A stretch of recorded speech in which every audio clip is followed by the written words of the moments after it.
Hello, I'm Cade Brown, and I'll be talking to you about the negative effects of social media on our lives today. Do you think you hold most of your conversations or social activity in person or online? And do you think these conversations that you hold are easier to hold over the phone or in person? According to Evan Asano from Social Media Today, the average person spends 2 hours daily on social media. 2 hours may not seem like a long time, but it's 2 hours of taking yourself out of the world around you and slowly dragging you into the addiction. In fact, the Allegheny Kiski Health Foundation classified social media as addictive, including to the following characteristics described as neglect of personal life, mental preoccupation, escapism, mood-modifying experiences, and many more. We focus so much these days on what is happening on all these social media networks, but we lose focus to the people around us and focus more on the screen.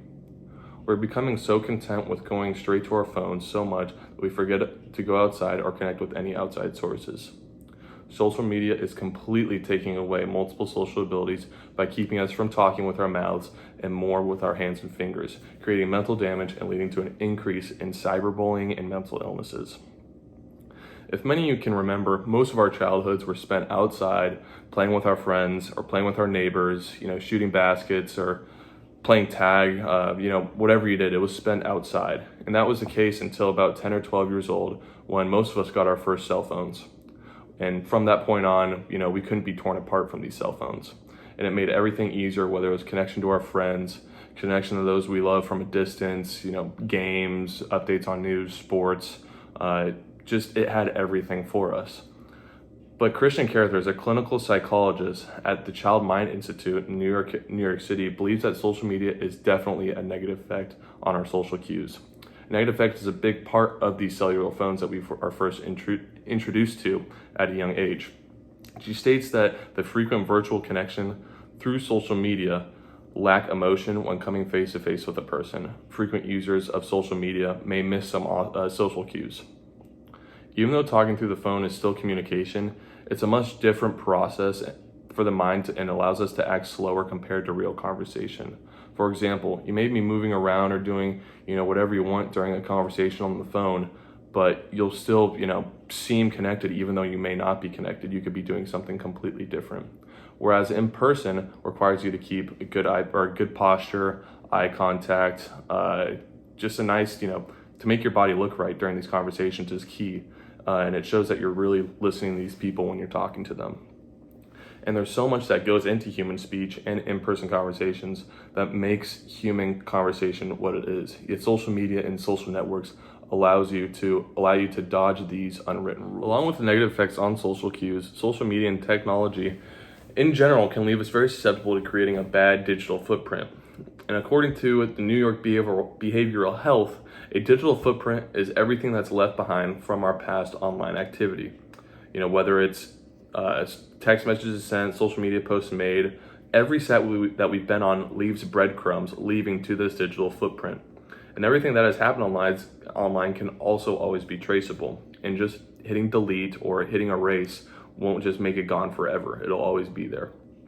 People also think it's okay to act different on the phone rather than in person because it's easier to get away with whatever they want to do that's not in person. That should not be the case, and this often leads to cyberbullying. Cyberbullying refers to using digital media to communicate false, embarrassing, or hostile information about another person, and it is a common risk for all teens. The way we act around our phones and social media turns people into creating terms like cyberbullying. Who would have ever thought that this term would even have been created in the first place? However, that's what today's world's like with these social media apps and the phones that we get at a young age. And the world is not what it seems online, or it's a lot more different online than in person. A harsh case of cyberbullying can easily drift the victim into a case of mental illness, whether it's depression, anxiety, loss of self-esteem, and many other scenarios. In comparison, according to Help Guide, a decrease in face-to-face contact can also lead to these mental health side effects. The more you prioritize social media interaction over in-person relationships, the more you're at risk for developing these mental issues and side effects like depression and anxiety.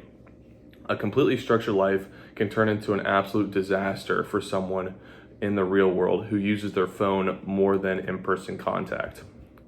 I'm understanding that this day and age is fully based off technology, and the steps we take every day to surpass whatever we've achieved in that area are made. However, we also have to understand that these technological advances come with a major responsibility. Technology is powerful and is labeled addictive for a reason. There are many negatives that go with technology to create its addictive background, including mental illness, social dysfunction, and loss of time in the real world. Sometimes we just have to put the phones down and just look outside, realizing we didn't create this, but God did. Every time I go for my morning run, I always take the beach route, unless there's construction or something, because it's one more time I get to take a look at what is out there, what I live with every single day, and what was made for us. There's so much more out there for us to see, so we should just put the phones down for a little and take a look out the window.